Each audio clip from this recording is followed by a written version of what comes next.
First off, the Las Vegas Aces, they are 5-4 right now. Right now, they've lost three of their last four. Um, they lost to the Dream, they lost to the Sparks, and to the Seattle Storm.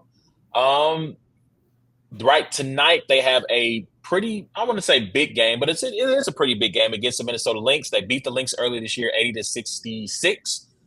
They are having some injuries. Chelsea Gray's out. Jackie Young was ill. I think she should be back in the lineup tonight. But do you think currently they're sixth in the WNBA standings? Is this something that is just like a little bit of a lull for the two-time champs, or is this the makings of something bigger as they try to three-peat? Man, I'm about to show my rookie knowledge level. How many games are in the WNBA season? I think it's around 40. Hold on, let me double check for you. And for those who may be new to this, their playoff structure is different, right? They do not have they have an Eastern or Western Conference, but they do not seed according to conference. They play 36 games, 18 home, 18 road. So we're 9 games in, so we're at 20% of the season. 25% of the season. Yep, quarter point. Yeah. 5-4. Yeah. Obviously something's going on there, and this is a WNBA season where I think you got to have it, you have to have it figured out pretty quickly. Or how many teams go to the playoffs? 8. So 8. Top 8 in record all make the playoffs. I'll say this. I think that it's something to monitor, right? If they lose to the Lynx tonight, the game starts at 9:00 Central Time. If they lose that game, they go to 500. I think it officially becomes a concern because, like you said, the season, it's not an NBA season. It's only 36 games. They're compressing a lot of these games to get them in before the Olympics start. So they get through the majority of the season before the Olympics start. Then they go to Paris, or select women go to Paris, play. Then they come back. The trade deadline is right after they return from the Olympics. And then it's a sprint to the playoffs. And so right now they're in sixth place, right? They got New York, Seattle ahead of them. The Dream, who they lost to, in front of them. Minnesota, Connecticut. I don't know if I said Connecticut, right? Those are the 5 teams ahead of them. I will say the one thing that could work into their favor, I looked this up, the Seattle Storm have not beaten. The Aces are the only above 500 team they've beaten. They've lost 3 times to the Lynx. They lost, I believe it was the Sun is their other loss. So that is something that bears watching. Are the Storm a team that can play with the top competition? And did they just get a little bit lucky playing the Aces without their 2 best guards? A'ja Wilson, as long as she stays healthy, as long as she is ready to go, she's the MVP right now. There's no discussion. She's kind of like the Tay-Rock of this thing at the quarter point of the season. There's no discussion of who is the MVP of the league, but they've got to find some better production from their bench. I know Kate Martin, she got the start with Jackie Young being out. She's a rookie. Hopefully she can be brought along to speed while they wait on Chelsea Gray to come back. And hopefully when Chelsea Gray finally does return, she's able to round into shape fairly quickly, especially with how compacted this schedule is, because it's going to get hectic down the stretch for them. Yeah, and I do think though that the Aces are a team that it's like if they get into the playoffs, everybody's going to be worried about the Aces. You know what I mean? So they just need to finish. They just need to make sure they make the playoffs. Get healthy and make sure that they make the playoffs. But I will say, I've watched the Liberty, I've watched the Sun, and I've watched even Seattle at times this year. And man, there's some good teams out there. The Liberty are nice. And yeah, so I think maybe a little bit more parity, maybe this year than at the top for sure.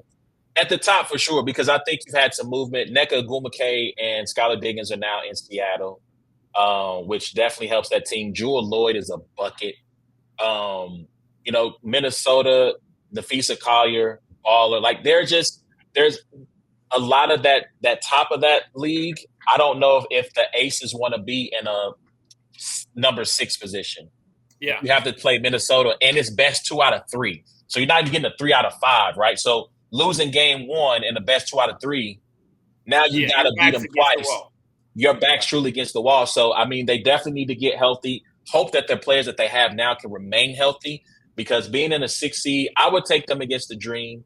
I would take them against Seattle in a two best 2 out of 3. But once you get to Minnesota, Connecticut, New York, I would hate for your defending champ, 2-time defending champion, to have to go into their place. Well, I'm assuming you get the first game at home as the lower seed, and then you have to go to their place for the final 2.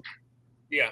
That's what I assume how that would work. I don't remember watching how that first early round started, but yeah, I wouldn't have to try to beat one of those teams 2 out of 3 times at the top, because it's just going to be a dogfight if you got to deal with it. So hopefully they can fix their issues. Last thing, and we can move on. So this weekend, it was announced Olympic rosters. This became a huge story over the weekend, and I'll explain a little bit more about my thoughts on that.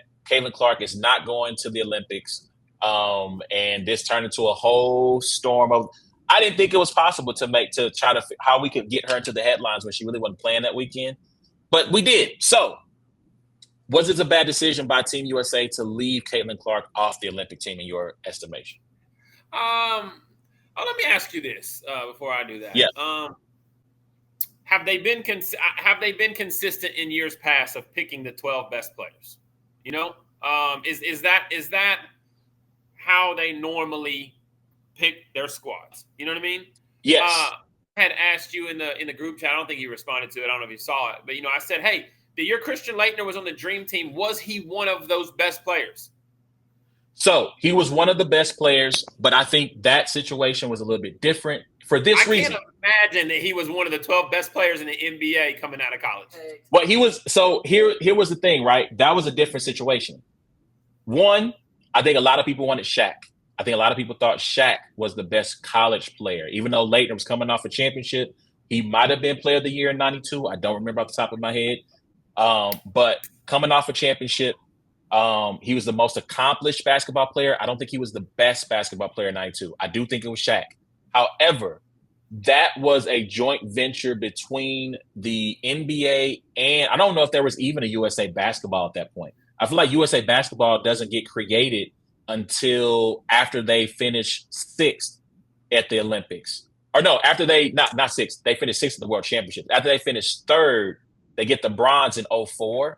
I think that is when they create kind of the USA Basketball and they start not just picking 12 guys and bringing them together. Because before that was the process. It was, here are 12 guys. We're going to have like a little training camp right before the Olympics start, and then we go. Now there are multiple training camps. There's multiple camps where they bring in a pool of players, right? And then they start to whittle them down. So that's number one. I think it's a different situation. To answer your question about have they always picked the 12 best women? Yes. There have only been 3 women fresh out of college who have ever made the roster. Breanna Stewart, Diana Taurasi, and who's the third one? I had her name in my head and it just went away.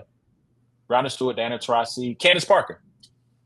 Those are the only 3 who've ever come fresh out of college. And part of that was because these women also, they participated in the camps leading up to the Olympics, right? Caitlin Clark, because she made deep runs into the Final Four, she was unable to compete in these camps.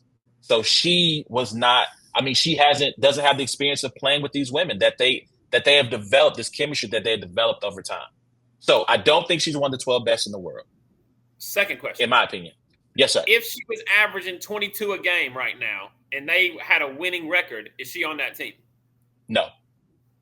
She's not. Bro, what is? You don't think so? You think No. You think that the greatest college basketball player, like, of this generation comes in. You think that because right now they have the ability to say, hey, she's not one of the 12 best players, because guess what? In her first 9, 10, whatever games they played, she's not shown to be one of the 12 best players, right? Like, there's a sample size, right? If she's leading the team and playing at a level like that, you're going to see way more of people, But I do think that the reason people are saying this is because, one, there's been college basketball players in the past that have come right out of college and made the team, and guess what? She is widely considered to be one of, if not the, greatest college female basketball player of all time, which to me, she's not, but she's top 5. I would put her at top 5 easily, And 2, I think people kind of looked at like I said, the Christian Laettner thing on the men's side, and they're just like, why not? But if the consistency of pass is like, hey, there's actually been years in the WNBA where Candace Parker came and she was immediately the best player in the WNBA. You know what I mean? Or Breanna Stewart popped up, or Maya Moore popped up, or Diana Taurasi popped up. And because there weren't that many great women basketball players, they were immediately that, Now the league has come very, very far, like there's a lot, there's a couple girls on each team that are really, really good. And, so it's understanding. I'm cool with her being left off because I don't believe she's one of the 12 best players right now. I just think it's the consistency thing. People are just kind of like looking at it like, I don't understand why. Well, again, only 3 women have made it straight from college. And we're talking probably, when you talk about top 5 greatest ever, we just named probably 3 of the 5 greatest ever. Candace Parker, Breanna Stewart, Diana Taurasi. Number 2, Arike Ongabowale, 2nd in the league in scoring, not on the team.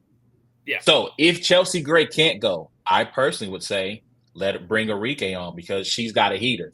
Not to say that Caitlin wouldn't, but she's also, I think Rebecca Lobo, I saw her interview, she mentioned this. She goes, Caitlin Clark is struggling with the physicality of the WNBA. What do you think is going to happen when she goes to the Olympics? And listen, you think them WNBA whistles are tough? Them FIBA whistles, we make that joke about Cotton all the time and how he refereed and how he refused to call fouls. Turn the sliders up. So I would take Arike over Caitlin if Chelsea Gray can't play in the Olympics, me personally. Now, maybe they relent and they bring her on at that point, but I don't think she's one of the 12 best. I don't think she's one of the top 15. Well, I think in her position, right, she's probably top 7. And if that, maybe I would say between 5 and 7, right? And that's just me guessing off the top of my head. But if, like I said, if Chelsea can't go, Arike should be the next name that comes up. Maybe they choose Caitlin at that point. But so last question, and we can move on this. Let me see. Does Team USA? Well, let me clean up a mistake I made too. Team USA has existed. The operation of Team USA has existed since the 70s. What they changed after that loss, after that bronze medal loss, if you will, in 2004, was that they started having a pool of players instead of just grabbing 12 guys and putting them in a room together and saying, let's play basketball. So let me clean that up. So last question. Does Team USA have an obligation to help the WNBA grow the game? Because that's really the argument that people are saying. You bring Caitlin Clark because this represents an opportunity to grow women's basketball. So does Team USA, because this isn't the WNBA who put this roster together, do they have an obligation to grow the game? Yes, I think they do. So let me ask the second question. Should their responsibility be, what should matter more, growing the game or winning the goal? Winning the goal. Winning the goal should be the response. Yeah, winning is everything. Yeah, and you definitely don't grow the game by losing the goal. Like, so the priority is winning the gold because you can't grow, you can't go finish silver, bronze or not, and then people be like, I want to go watch that product. They're like, nah, you can't even that you're not even the best basketball that's out here being played. So the priority is winning the gold medal. All right. But I mean, you are like I said, like we talked last week about the eyes that are on the WNBA that are specifically there for Caitlin Clark. Well, there are guys that are going to be on the women's USA team that don't watch that at all, and they specifically watch the Olympics. And the WNBA, they want to be treated, they want to get paid, they want all of these different things, and they're on their way right now at growing and having tons of growth. So what's next? Like, what are some other ways to keep doing that? And this is an opportunity right here. This is an opportunity.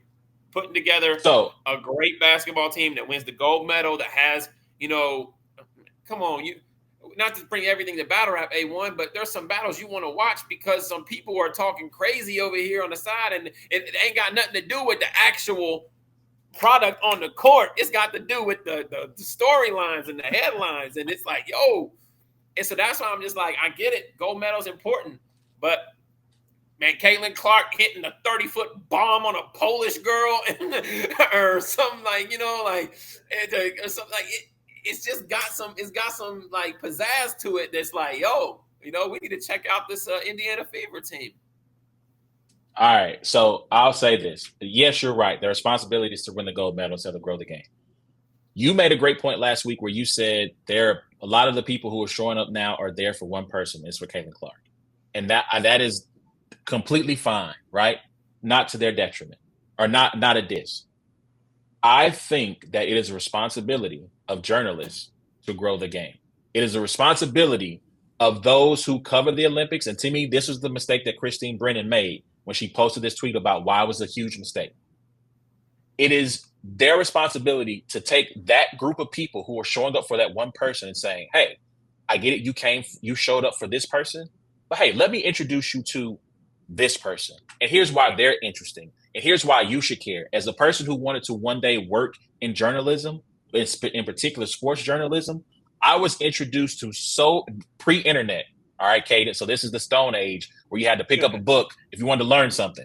I was introduced to so many people a world of people that I would not have never, ever found out about if I hadn't gotten my Sports Illustrated and read it from cover to cover, or if I hadn't got autobiographies of players past and present, right? Yes, TV is an excellent medium. It is a way to, in this internet age, it is the way that we really get information through our smartphones and through television. But through the printed word, through your video essays, through your sit downs with these players, you can grow the game. It is your job to make us care. You have to give us reasons to care. There are a lot of compelling stories in the WNBA that you can cover beyond Caitlin Clark. Take that group of people who've shown up for her and put it in front of them while they play them. Hey, here's a little bit of this person, and allow them to get intrigued. And that's how you grow the game versus complaining that this person didn't go and it's a missed opportunity. It doesn't have to be. These women are going for, I think, their 8th gold medal in a row. There's storylines there, right? So anyway, y'all let's know what y'all think, man, about this Caitlin Clark thing. Did they miss an opportunity? Should they have done something? Should they have made an exception to put her on the team? You got to get out of here.